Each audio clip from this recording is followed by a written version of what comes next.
In episode 4, we talked about freedom of speech in the USA versus Vietnam. In pointing out the difference in freedom of speech in the USA and Vietnam, you can't ignore the new cultural norms that exist in the USA.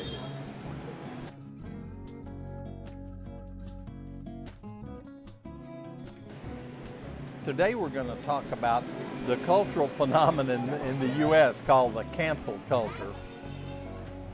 We're going to see if there's any equivalent or any emerging trends that point to the same cancel culture becoming a part of Vietnamese life. Let's start out by looking at some of the different ideas of what the cancel culture actually is. In short, the cancel culture is a form of ostracism.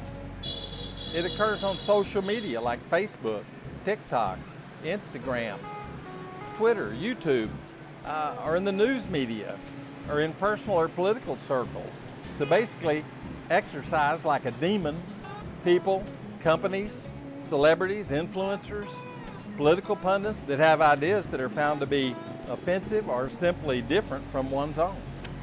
If these ideas are offensive to you or simply different from your own, then you may choose being a cancel culture proponent.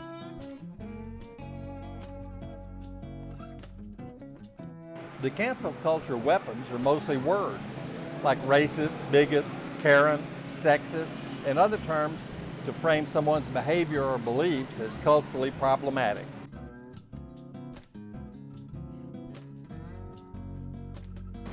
The tactics of the cancel culture include shaming people on social media, doxing, which exposes personal information to the public, attacks on families, friends, boycotts of products or businesses of the so-called offender, and attacking people by endangering their livelihood and so on.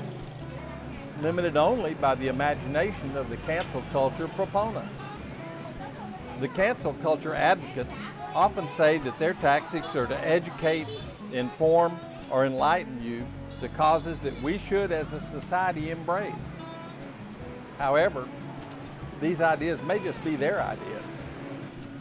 If you believe in freedom of speech and the right to your own ideas and opinions, then you're probably going to find the cancel culture pretty offensive. You'll find the attacks that they do and their tactics offensive too. Well, you may not agree with my opinion on the definition of the cancel culture that I offered here, but it's the one I'm going with for the remainder of this video. So let's see how the US and Vietnam view cancel culture and how it affects the lives in the two different countries. In Vietnam, the evidence that cancel culture or a call-out culture has roots is mostly apparent in social media, where social media influencers are called out for hyping products or industries are called out for trying to get your money. From what I've read and seen online, there's no comparison between cancel culture in Vietnam and in the USA and other Western cultures. Usually the cancel culture here is simply just criticism of celebrities, influencers, bloggers, doing crazy stuff online or on social media. Sometimes restaurants or products are called out, but honestly I didn't find any examples of that easily online.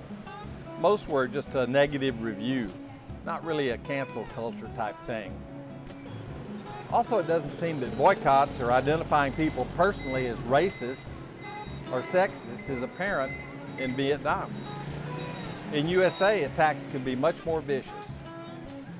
Things and products that have traditions and history are often canceled by the cancel culture and called racist. Celebrities have been canceled for being Trumpers. Terms such as racist and sexist are also being weaponized by the cancel culture army in the US. Censorship is the big gun in the cancel culture arsenal.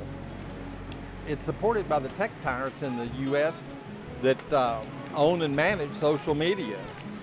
You can easily lose your ability to express yourself, sell your products, inform your audience if the tech tyrants are on the ball and pressure you into canceling any of these activities. And as we all know, censorship is the enemy of freedom of speech. As far as getting really personal and trying to hurt people's businesses, livelihood, job security, and other serious personal attacks on people, I would have to say that Vietnam certainly doesn't approach the levels of violence and viciousness seen in the Western countries, especially the USA. So again, isn't cancel culture just another attack on freedom of speech? I kind of think so. When a difference in a person's thinking and ideas results in persecution from any type of group or individuals that seek to suppress that person's freedom of speech by social media attacks, boycotts, and other means, it's certainly easy to think that it could be an attack on a person's basic freedoms.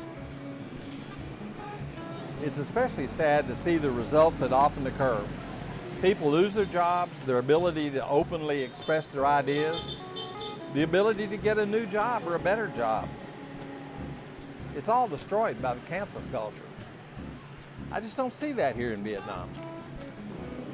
I think this is a pretty serious topic, and I think everyone owes it a closer look. But I'm just going to tell you about it and leave it up to you to decide. If you enjoyed this video, I hope you consider subscribing to the channel and hit the notification bell so you won't miss any of the Freedom series. I'm not sure how many episodes there will be, but I know there's a lot more coming. This is JR, the expat in Saigon, saying thank y'all for watching.